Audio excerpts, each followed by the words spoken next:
চট্টগ্রামের ফটিয়াত আইন শৃঙ্খলা রক্ষা সহ জনগণের সর্বোচ্চ সেবা নিশ্চিত করিবার 7 দফা দাবি লইয়া সংবাদ সম্মেলন করছি ফটিয়া বৈষম্য বিরোধী ছাত্র আন্দোলন। নভেম্বরের 25 তারিখ সোমবার সকাল 11:30টায় পটিয়া কেন্দ্রীয় শহীদ মিনারতে আয়োজিত সংবাদ সম্মেলনত নেতৃবৃন্দ তারার এই 7 দাবি তুলে ধরছে।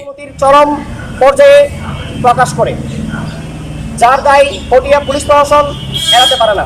এর মাঝে বৈষম্যবিরোধী ছাত্র জনতার আন্দোলনত হামলার ঘটনায় দায়ের হইনে মামলার ন্যায্যে এজাহারভুক্ত আসামি হলের দ্রুত গ্রেফতার, সন্ত্রাসী তত্ত্বাবধান অস্ত্র উদ্ধার, সোশ্যাল মিডিয়া সহ বিভিন্নভাবে গুজব রটনাকারী উস্কানিজাত আওয়ামী সন্ত্রাসীর বিরুদ্ধে আইনগত ব্যবস্থা গ্রহণ, সাধারণ জনগণের হয়রানিবিহীন দ্রুত সেবা দিয়ন, চুরি ডাকাতি সহ বিভিন্ন অপরাধে জড়িত হলের দ্রুত সময়ের মধ্যে গ্রেফতার, কিশোর গ্যাংয়ের উৎপাত ও মাদক ব্যবসা বন্ধে সক্রিয় ভূমিকা ও ব্যবস্থা গ্রহণ, পুলিশের রাষ্ট্রীয় দায়িত্বর সভূমিকায় অবতীর্ণ হয়ে সাধারণ জনগণের সর্বোচ্চ সেবা নিশ্চিত করিবার দাবি জানানো হয়।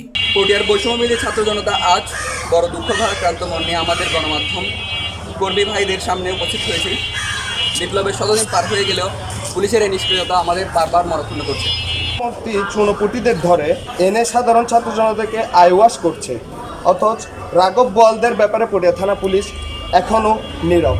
এই যেন দড়ি মাছ নাচুই পানি। সংবাদ সম্মেলনত পৃথকভাবে লিখিত বক্তব্য পাঠ করছি চট্টগ্রাম দক্ষিণ জেলা বৈষম্যবিরোধী ছাত্র আন্দোলন সমন্বয়ক রিদওয়ান সিদ্দিকী, সংগঠন নেতা গাজী হাফেজ শাহেদ, মাহবুবুল্লাহ, রিয়াজুল ইসলাম রাজু, হাসান আল বান্না, শোয়েব জিয়া, আব্দুল্লাহ আল মারুফ। এ সময় উপস্থিত আছেন আবু সিদ্দিক, গাজী আবুল হাসনাত জুবায়ের, তামজিদ হোসেন, সাজ্জাদ হোসেন শাকিল, জহিরুল ইসলাম, তাসিনুল্লাহ, মিজানুর রহমান, আজিম মাহবুব, আজিম আল নাহিয়ান, মাইনুদ্দিন কানন, মোহাম্মদ আকবর খান আসিফ, জুবাইর ইবনে শাহ আরো বহুত কেউ।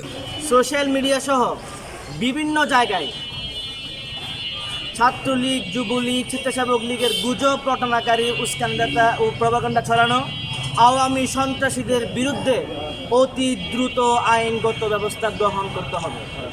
4, পটিয়া থানাকে দালাল মুক্ত করতে হবে, যেন যে কোনো সাধারণ জনগণ খুব দ্রুত থানা হতে সেবা গ্রহণ করতে পারে এবং কোনোভাবে কেউ যেন হয়রানির শিকার না হয়।